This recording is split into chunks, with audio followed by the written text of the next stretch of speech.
Good evening, folks. I'm Harry Keeling, and on behalf of the Alaska Aviation Safety Foundation and KAKM, welcome to another edition of Hangar Flying.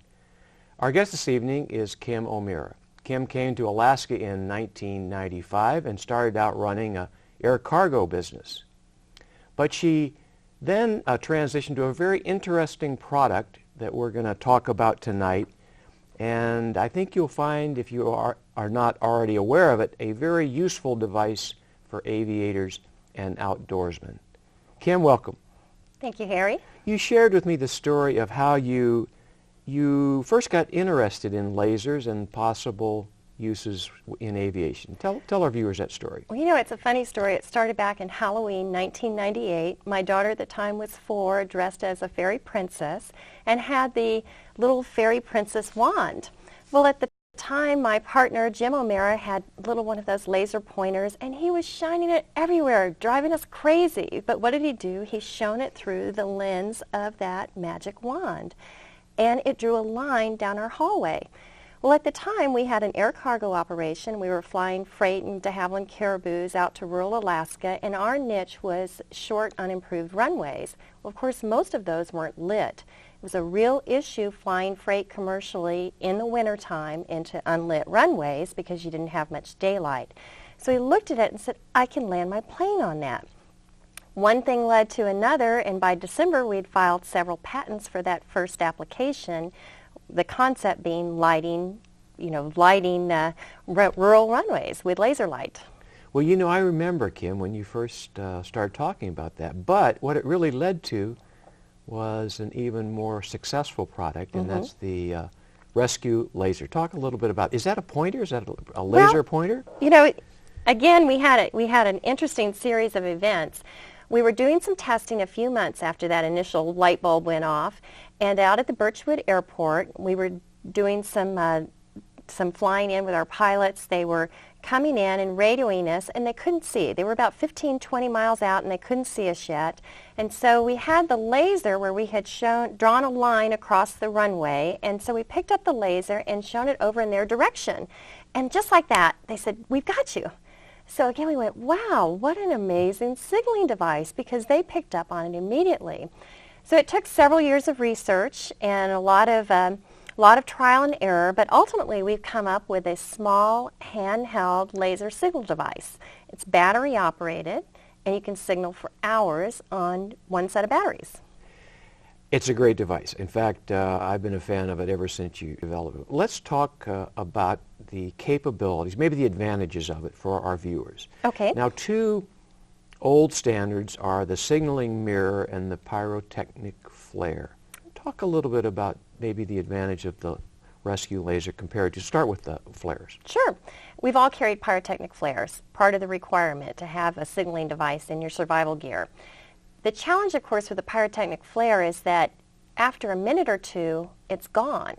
With our laser signaling device, you have hours of signaling, and then you just change out the battery. And in fact, on this little small handheld red one, you have a 10,000 hour meantime life on the device itself.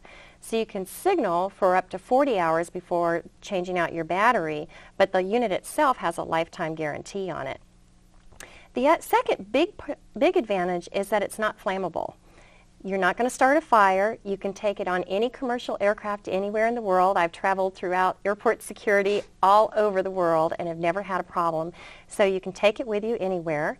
And then finally, it's not hazardous. It's environmentally safe. So there's no disposal problem with it. And again, you've got lifetime of use with it. Okay. So that's the big advantage over the pyrotechnic flares. Now, over a signaling mirror, the big advantage there, and also why a laser pointer doesn't work, is that a signaling mirror, you have to be real exact to get your target. And I mean, certainly they'll work great on a bright sunny day, but you have to be real exact where you're aiming it.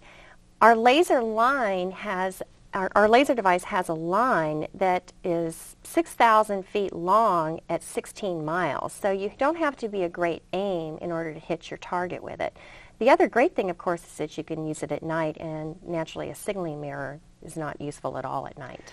You know, I think that's a very important point, and people who haven't seen the unit probably we probably need to talk a little bit more about the laser line versus a laser point. A point for a laser is much like a signaling mirror point. But what you've got is a line which may look that big on the wall over there, but like you say is what, 6,000? Right. At 16 miles out, that line has expanded to 6,000 feet, and it continues to expand the further out you get, and that's the beauty of the product. The lensing that we have in there, so you're shining a laser light through a particular type of lens, and it gives you this long expanding line, so the further out you get, the more visible it is. It's almost like a big paintbrush versus a little tiny paintbrush. Exactly. Yeah. And what the person on the other end is seeing is a bright flash of light. They don't see a line unless there's real heavy particulates in the air, but they see a real bright flash of light whenever that line of light crosses their vision, either directly or their peripheral vision. I know I'm going to run out of time here because there's so many questions that I want to share with our audience. But quickly, lasers are, you always hear about lasers being dangerous, eye damage. Right. There were a few instances back about 3 years ago, 4 years ago, where people were shining some real high-powered green lasers at aircraft and causing some problems. All of our lasers are class 3A or 3R lasers, meaning they're under 5 milliwatts. We just suggest you not signal any closer than 3 meters. We're assuming at 3 meters they found you. Yeah. Okay. But so ours are safe safe to signal at pilots, and in fact an advisory circular came out, 70-2, that requires pilots to report any laser sightings. We consider that to be a real advantage because now you're actually required to report if someone were to signal you with the laser. Okay. Kim, we've got just maybe a minute or a little bit more left. Can you give us maybe an example of a real-life story where this helped in a rescue? Sure. We've had several of them. One of them that was written up in the Anchorage Daily News a couple of years ago. Some hunters were out on four-wheelers in the Knik Valley area, and they ended up having one of them had a real bad four-wheeling accident, crushed one of his legs, the bottom part of his leg. His partner headed out, was able to drive the 20 miles back to a trail and then further get to a point where he would have cell phone coverage, called in help. Well, by this time, of course, it's cold, it's dark, it's late. They left behind the rescue laser with the hunter that was injured, and so he was able to signal immediately to the aircraft when it got in the vicinity. They had the emergency crews from Providence come in to do a medevac for him. So he signaled them just like that. They found him, picked him up, were able to get him into safety. Wow. And I'm sure there's probably stories out there we haven't heard, and there'll be plenty more. And as I mentioned, I'm a big fan of this, and I'm always looking for new and better things to stick in my survival vest. So, folks, I would suggest to you that these are available at aviation supply houses and emergency equipment houses and throughout the state.